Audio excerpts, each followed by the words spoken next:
आप सबको अर्चना भाटिया का प्यार भरा नमस्कार। मेरे YouTube चैनल आशा का दीप में आपका स्वागत है और मैं तहे दिल से आप सबका धन्यवाद करती हूँ कि आपने इस चैनल को बहुत स्नेह दिया, प्यार दिया। आइए आज मैं आपको सुनाती हूँ अपने द्वारा लिखी हुई एक और कहानी जिसका नाम है पहल। ममता अपनी बेटी छवि के ससुराल जब पहुंची तो उसने देखा कि छवि के चेहरे पर बहुत उदासीनता थी। छवि ममता को अपने कमरे में ले गई और उसने अपनी शादी के पिछले 5 वर्षों की दास्तान अपनी मां को आंखों में आंसू भरकर सुनाई। ममता का हृदय डूबने लगा। उसने अपनी बेटी का हाथ पकड़ा और छवि के साथ बैठी हुई उसकी 2 छोटी बेटियों की ओर भी देखा। अंत में ममता से रहा नहीं गया और उसने कहा कि छवि, मुझे सिर्फ ये बताओ कि बेटा तुम्हारी माँ तुम्हारे लिए क्या कर सकती है। छवि ने कहा कि मम्मी, मैंने आपको सब कुछ बताया, अपने पति का व्यवहार, अपने सास ससुर का दुर्व्यवहार, अपनी फाइनेंशियल हालत, अपनी मानसिक स्थिति। क्या ये संभव है कि आप मुझे कुछ 1 लाख रुपया दें जिससे मैं अपना बुटीक खोल लूं?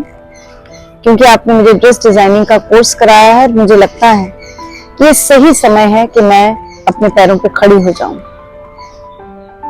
ममता ने अपनी बेटी का हाथ दबाया, जैसे उसे आश्वासन दे रही हो कि वो जरूर उसकी मदद करेगी। और उसके बाद ममता अपने घर की ओर बढ़ चली। ममता के 2 बच्चे हैं, बेटी छवि और बेटा सिद्धांत। ममता के पति अभी अभी रिटायर हुए हैं, छोटे पद की नौकरी रही है उनकी, और ममता के पास जायदाद के नाम पर केवल एक फ्लैट है और एक छोटा सा पंचकुला में प्लॉट है। बेटी की बातें सुनने के बाद ममता रास्ते में सोचती रही कि घर जाके अपने पति और अपने बेटे सिद्धांत को किस तरह से कड़ी दर कड़ी जोड़ते हुए वो सारी बात छवि की बता पाएगी। जब वो घर पहुंची तो उसने सोचा कि वो क्यों ना पहला कदम उठाए, पहल करे, और उसने अपने बेटे सिद्धांत को बुलाकर कहा कि मेरे अकाउंट से 5 लाख रुपए का बैंक ड्राफ्ट अपनी बहन के नाम बना दो। सिद्धांत ने अपनी मां की तरफ देखा और उसकी नजरों में एक बहुत बड़ा प्रश्न था।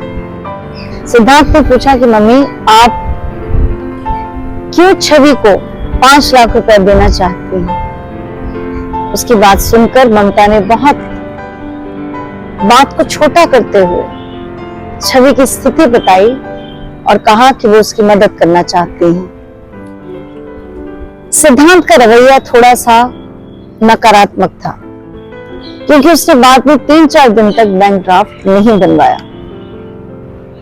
ममता ने जब उसको बहुत जोर देकर कहा कि मेरे इतने कहने के बाद भी तुमने बैंक ड्राफ्ट क्यों नहीं बनवाया, तो एकदम से सिद्धांत ने कहा कि मम्मी, आपको पैसे नहीं देने चाहिए।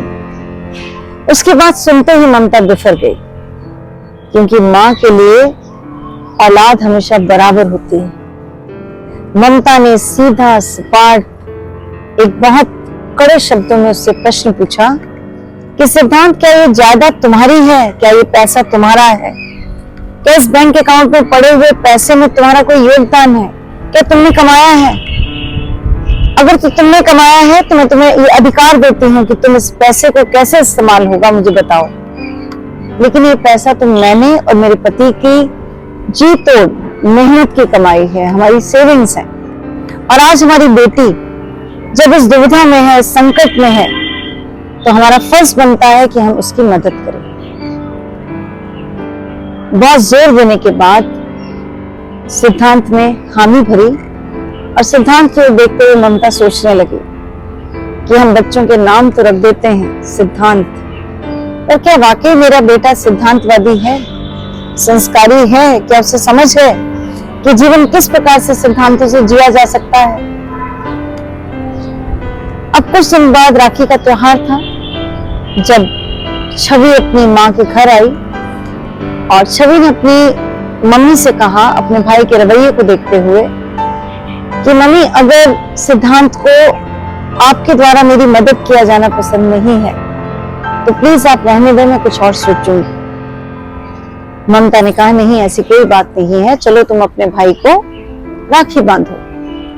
ममता ने अपने भाई को राखी बांधी और अपने भाई का इस तरह से सपाट चेहरा उसे अच्छा नहीं लगा। उसे लगा कहीं ऐसा तो नहीं कि पैसे के चलते, माँ बाप से मदद लेने के चलते वो अपने भाई का, जो उसका इकलौता भाई है, एक ही सिबलिंग है उसके पास, उसका रिश्ता भी खो देगी।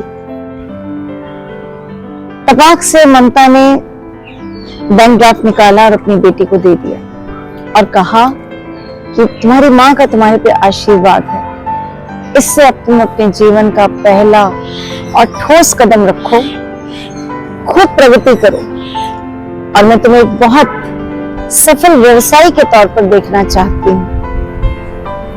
उसने जैसे ही अपनी बेटी को बैंक ड्राफ्ट पकड़ाया तो उसने ममता ने देखा कि उसके पति की रजामंदी भी इसमें शामिल थी। वृतांत बहुत छोटा है, घर घर की कहानी है, कई लोगों की आप बीती है, लेकिन इसमें पहला प्रश्न ये आता है कि आपको नहीं लगता कि माँ बाप को अपनी बेटी को इमोशनल इक्वालिटी के साथ फाइनेंशियली भी अपने बेटे के एट पार रखना चाहिए, इक्वल रखना चाहिए। दूसरी बात, अगर माँ बाप अपनी बेटी को कुछ देना चाहते हैं तो आपको क्या लगता है कि उनका बेटा उन्हें रोक सकता है? ऐसा पैसा, ऐसी जायदाद जिसको कमाने में बेटे का कोई योगदान नहीं है, क्या वो अपने माँ बाप को रोक सकता है? तीसरी बात, अगर कोई भी बेटी समय पड़ते, आवश्यकता के समय अपने इस अधिकार को छोड़ती है सिर्फ इसलिए कि उसका अपने भाई के साथ रिश्ता बचा रहे, तो क्या रिश्तों की कसौटी सिर्फ वित्तीय होती है, पैसे से संबंधित होती है कि अगर हम जायदाद में हिस्सा नहीं लेंगे तो हमारा भाई हमें ताउम्र प्यार करेगा, इज्जत देगा, और अगर हम जरूरतमंद हैं और हिस्सा ले लेंगे तो इससे हम अपने भाई का रिश्ता पूरे जन्म के लिए खो देंगे। और सबसे अहम बात,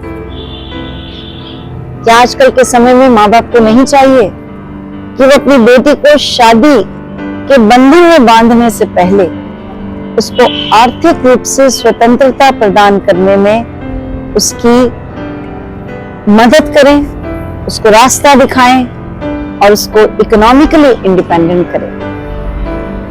आपके सुझाव, आपके कमेंट सहर्ष इनवाइटेड हैं। इन्हीं शब्दों के साथ डॉक्टर अर्चना भाटिया का आप सबको प्यार भरा नमस्कार।